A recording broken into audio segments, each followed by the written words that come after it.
croire de quoi nous aimerions bien parler. Et après moult réflexions, notre choix s'est arrêté sur une particularité anatomique n'appartenant qu'aux femmes, le clitoris. Aujourd'hui, en votre compagnie, nous allons essayer de comprendre comment et pourquoi ce clitoris tant redouté est arrivé aux oubliettes de notre société. Pour y voir plus clair, nous avons enquêté sur les traces que ce cher organe aurait laissées dans notre patrimoine historique et culturel. Et ce soir, nous vous présenterons les fruits de notre recherche.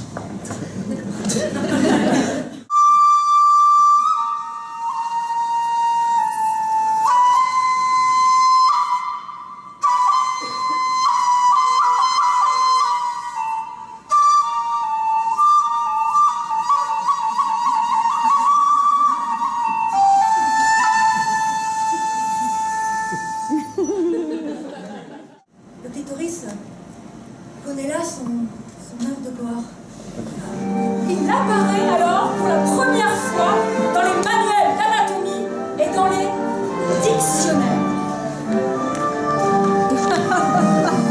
Alors il viendrait du mot grec klétoris, qui veut dire petite colline.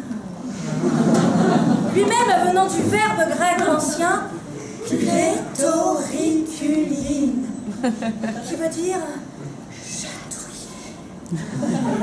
Grâce aux sensations particulières qu'en ressentent les femmes lors de son titillement. Alors le clitoris est enfin officiellement désigné comme le siège par excellence de l'orgasme féminin. Oh, clitoris!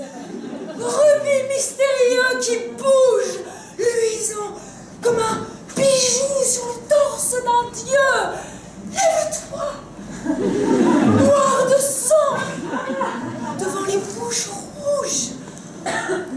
Mais la fin de la fête survient dès la fin de la Renaissance. Si les femmes mariées bénéficient de la relation conjugale pour expulser leurs semences, d'autres épouses insatisfaites sexuellement, les vierges, les veuves, sont en grand danger de maladies comme l'hystérie ou la nymphomanie. Pour y remédier, les médecins pratiquent alors des attouchements vulvaires pour stimuler l'orgasme de leurs patients. Une clientèle qui représente tout de même 30% de leur chiffre d'affaires. Et comme certaines clientes ont du mal à atteindre l'orgasme, eh bien certains médecins inventent des nouvelles techniques pour économiser leur temps et leur force. Apparaît le massage hydraulique, ici. Alors en 1905, Freud publie ses 3 essais sur la théorie sexuelle. L'orgasme clitoridien est considéré comme un orgasme immature qui témoignerait d'un blocage à un stade infantile. Et il faudra attendre 2008 pour voir la première échographie d'un clitoris. 2008. On le regarde là, ici, là. On peut voir un petit point. Et bien ce petit point est la partie émergée du clitoris. Oui, parce que le clitoris n'est pas un bouton, mais un iceberg. Si l'on considère le clitoris dans son entièreté, il mesurerait, suivant les femmes, entre 11 et 15 centimètres.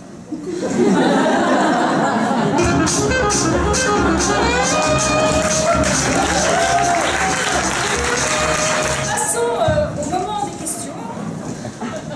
Si jamais on ne répond pas à toutes celles que vous posez, on sera au bar tout à l'heure. On peut en discuter. Et Karine propose aussi un stage pratique. Donc, la première question que nous nous posons toutes et tous, sommes-nous toutes clitoridiennes? Eh bien, Oui. eh bien oui, il semblerait que oui. Les récentes découvertes anatomiques remettent en question la séparation toujours faite entre le plaisir clitoridien et le plaisir vaginal. En fait, c'est une fille qui, dans l'orgasme, se met à jouir, à éjaculer. Mais ça peut être jusqu'à, je sais pas, grosse flaque, quoi. Grosse flaque. Et en fait, pour être femme fontaine, enfin, toutes les femmes peuvent être femme fontaine. C'est pas certaines, c'est vraiment toutes les femmes. Et c'est pas inné, quoi. Ça se travaille. Ça se travaille. Il faut que tu vois, c'est l'entrée du vagin. Si tu mets avec ton doigt à l'entrée du vagin un peu crochu comme ça, tu verras, il y a une petite bosse et juste derrière, il y a un endroit, une matière qui est très différente, qui est un peu plus granuleuse, un petit plateau comme ça. C'est, je crois, là le point G. Je fais briquer le casse-noisette.